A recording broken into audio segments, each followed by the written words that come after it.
Olá, meu nome é Ranieri e juntamente com a Beatriz e com a Clara fiquei responsável pela discussão do caso clínico número 7. Os dados da nossa paciente são os seguintes. Ela tinha 46 anos, do sexo feminino. Ela relatava fortes dores articulares e edemaciação nessas regiões que tinha dor. Mas só que ela disse que quando ela tomava anti-inflamatório, essa dor e edemaciação sumiam. O hemograma e o plaquetograma da paciente estavam normais e ela iria fazer uma cirurgia e por isso foi pedida a ela exames pré-operatórios. Os resultados desses exames foram: o tempo de protrombina da paciente, ela deu de acordo com o valor de referência, que foi de 13 segundos, e a atividade da protrombina deu de acordo com os valores de referência também, uma atividade ótima de 100%. Então, indicando que a via extrínseca de coagulação dessa paciente, ela está aparentemente normal. Já o tempo de tromboplastina parcial ativada da paciente deu prolongado, deu 40 segundos em relação ao tempo de referência, que é 35 segundos, então deu um TTPA prolongado. Isso é um valor importante para a nossa hipótese diagnóstica que vai vir daqui a pouco. A dosagem de fibrinogênio e o tempo de sangria da paciente deram de acordo com os valores de referência.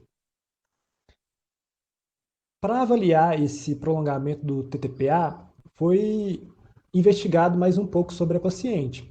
Ela relatou que não usa qualquer medicamento há mais de 3 semanas, ou seja, o uso de anticoagulantes, por exemplo, a varfarina, poderia estar interferindo nesse prolongamento do TTPA. Ela não tem histórico de doenças hemorrágicas na família, que também poderia explicar esse prolongamento. E foram feitos também outros exames complementares, que foi a prova de função hepática, que deu normal, ou seja, a síntese dos fatores de coagulação da paciente estavam normais, e para comprovar ainda mais isso, foi feita a dosagem desses fatores e eles deram normais, o que é muito estranho com esse prolongamento do TTPA.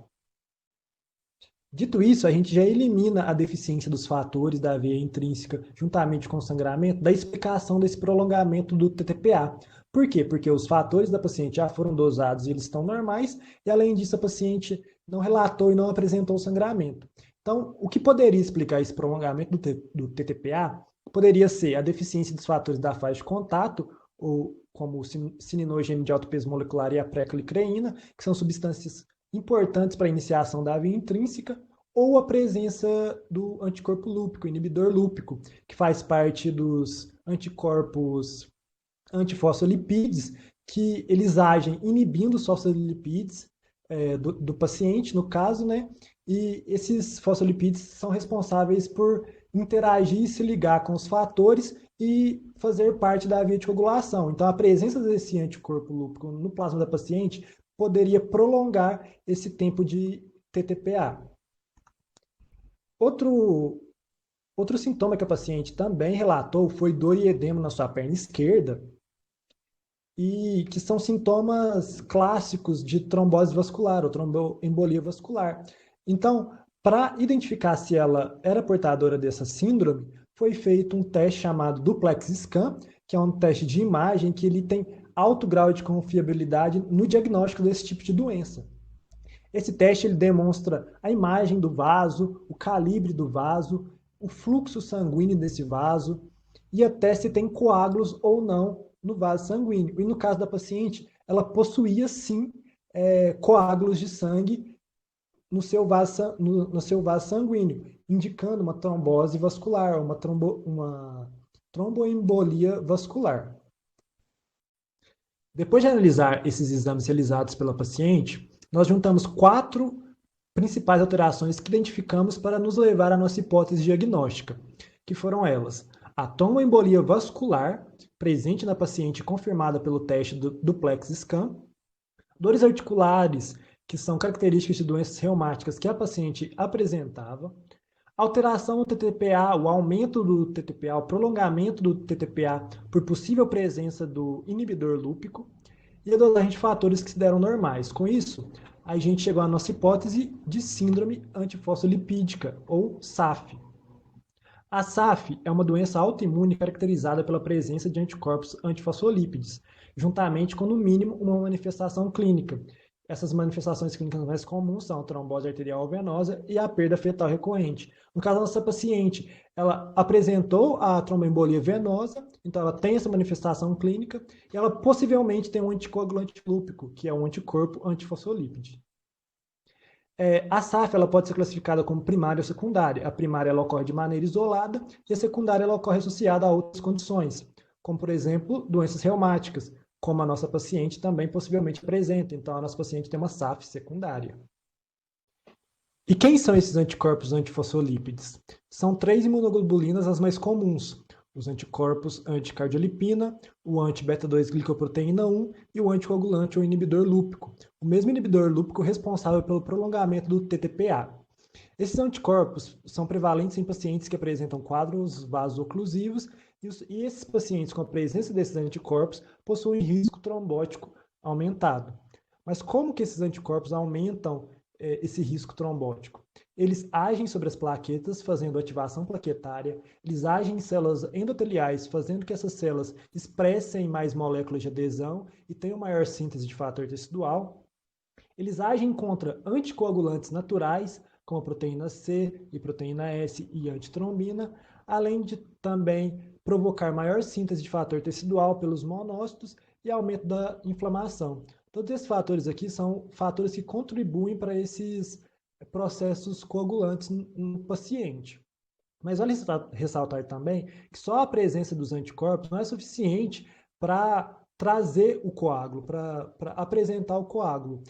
Isso é chamado de hipótese double hit, ou seja, tem que ter outros fatores além dos anticorpos para ter a formação do coágulo de fato. O estudo realizado com a paciente já nos deu bastante indícios que o diagnóstico dela é realmente SAF, mas quais exames complementares poderíamos fazer para confirmar esse diagnóstico? A SAF ela é diagnosticada quando a paciente tem pelo menos um dos critérios clínicos e um dos critérios de anticorpos antifosfolipídicos, ou seja, ela tem que ter um dos dois critérios clínicos, ou trombose vascular ou complicações gestacionais, ou um dos 3 anticoagulantes. No caso da nossa paciente, ela já foi confirmada com tromboembolia vascular pelo teste do duplex scan. Então ela já está dentro desse critério. Faltaria avaliar nela os critérios de anticorpos para identificar se ela tem a presença desses anticorpos no seu plasma. O teste para identificar o anticoagulante lúpico tem várias variações, que são essas grandes variações que possuem nessa tabela aqui. Mas as diretrizes estipulam que devem ser realizadas pelo menos 2 ensaios com base em princípios de testes diferentes. Então tem que ser pelo menos 2 dessa grande variedade de testes. Mas não pode ser mais que 2 também, porque senão dá muito dá muito resultado errôneo.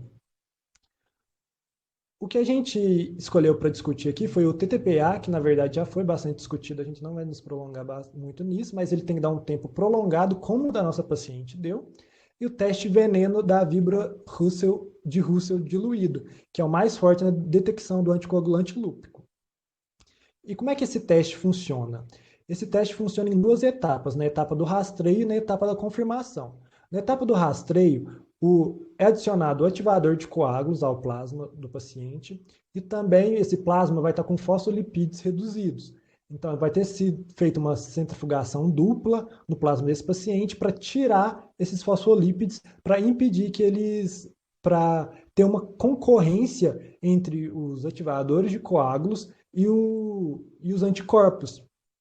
Então, nesse primeiro teste, tem que dar um prolongamento para ser positivo para o anticorpo, porque o anticorpo vai agir com esses poucos fosfolípides, não deixando os fatores de coagulação agirem, então vai dar um tempo prolongado. Mas para confirmar o anticoagulante lúpico presente no plasma, tem que ter o teste de confirmação. O teste de confirmação é feito como? É adicionado o mesmo ativador de coágulo, mas também é adicionado muito fosfolípide.